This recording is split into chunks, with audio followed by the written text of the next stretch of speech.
Are you struggling to keep your retention flat during longer explanations in your videos?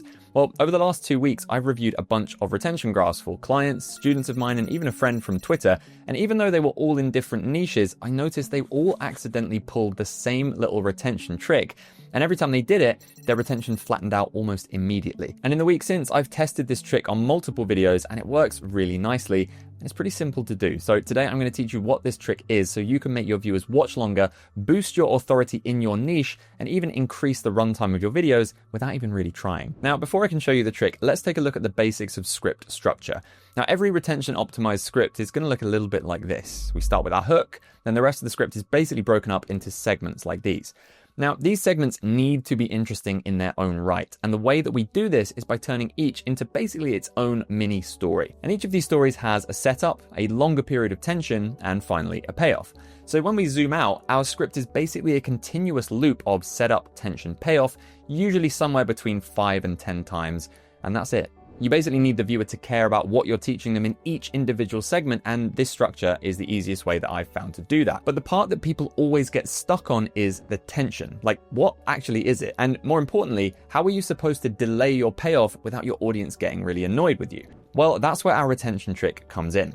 For example, let's imagine we are writing a script about making amazing pour-over coffee. The first segment might be about, say, the gear that you'll need to achieve this. So let's think about setup, tension, and payoff for this segment. First, let's cover the exact coffee making gear you'll need to make a delicious pour over. Then for the tension, I don't really know what I would say because I'd probably feel inclined to skip straight to the payoff and say, I don't recommend gear X or gear Y. Instead, you should buy gear A and gear B. For a segment like this, it feels quite hard to delay the payoff, doesn't it? We start by saying they'll need a specific type of gear, and we finish by telling them what that gear is. So what is there to say in between? Well, what if I told you that the answer is as simple as this? Instead of simply revealing the gear, I could have said something more like this. Most baristas would recommend gear X and gear Y, but here's exactly what happened when we tested this across more than 100 cups of coffee. Okay, so that was it. That was the trick.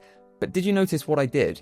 Well, to help explain, let me talk in a bit more detail about the wrong way people approach tension in their script. Oh, and by the way, this, along with a bunch of my YouTube videos, start their life as one of my newsletters, where I share tips and tricks just like this one every single Friday. So if you do want to join that for free, there's a link below. So the reality is, because most people have no idea how to extend their tension segment in order to delay the payoff, they just say the payoff right away and then spend ages spewing literally any information they can think of related to that payoff that they just gave beforehand. They'll go off on tangents, bring in statistics, and basically do whatever they can to cram value into every sentence, forgetting that the audience is already bored because they got told the payoff right away. So it's no surprise that I've seen so many retention graphs bomb when a YouTuber has no idea what to do between their setups and their payoffs. But here's what you saw in the coffee example, and if you've been paying attention, you'll actually notice I'm doing it right now as well. Rather than just giving the gear recommendations up front, the revised version of the script leaned heavily into the YouTuber's own expertise and spent way more time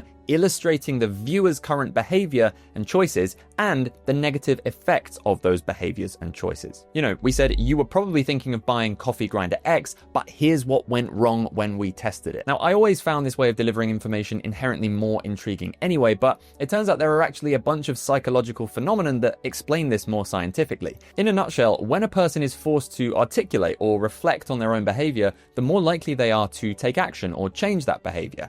So that's really the key here. It is okay to spend more time telling your audience that their choices are, well, bad. But of course, you're not insulting them. You're simply showing your expertise and proving to the viewer that you have a deep understanding of the topic at hand. And by holding up that mirror to the viewer for longer, saying this is your current behavior, the more likely they are to stick around to hear what your solution is. Now, it's all well and good talking about this in theory, but this trick works a little bit differently depending on your niche. So let's cover a few common niches where I see this trick being misused so you know exactly how to make it work in yours. Let's imagine we're making a video about giving interview tips. In a segment about the dreaded describe yourself question, most YouTubers would write their script like this. When an interviewer asks you to describe yourself, don't say X, say why. But a better way of flexing your expertise here and creating a more curiosity-inducing segment will be to say something like this. If you say X to an interviewer, let me tell you exactly what the recruitment team are going to say about you behind your back after you leave. Now, this rewrite offers the viewer a real behind-the-scenes look at how the industry works and evokes a little bit of fear as they start to think, well, I don't want to make an interviewer say that about me. But what about something like a tech review where we're comparing, say, two different apps? Now, it can be difficult to describe the pros and cons of an app without first having revealed whether you recommend the app or not. For example, you might be tempted to say, we don't recommend app A, but we do recommend app B, and here's why. In this case, we've just skipped right over the explanation for why app A is such a bad choice, and this is a prime opportunity to open some extra curiosity. So to tie that opinion into something specific and emotional, the YouTuber could say something like this. I've seen dozens of reviewers recommending app A, but here's exactly what happened when we tested it in this specific scenario. The takeaway from this example is that it's much easier to get a viewer to take notice of something that they can easily picture, like this. And once they've taken notice, they're much more likely to care about what you do recommend as what you don't recommend. But what about something completely different, like a maths tutorial, where it really feels like the only way to deliver information is in a bland, step-by-step way? Because you might be tempted to say something like this. Most students try to solve the maths problem like this, but it's easier to solve it like that.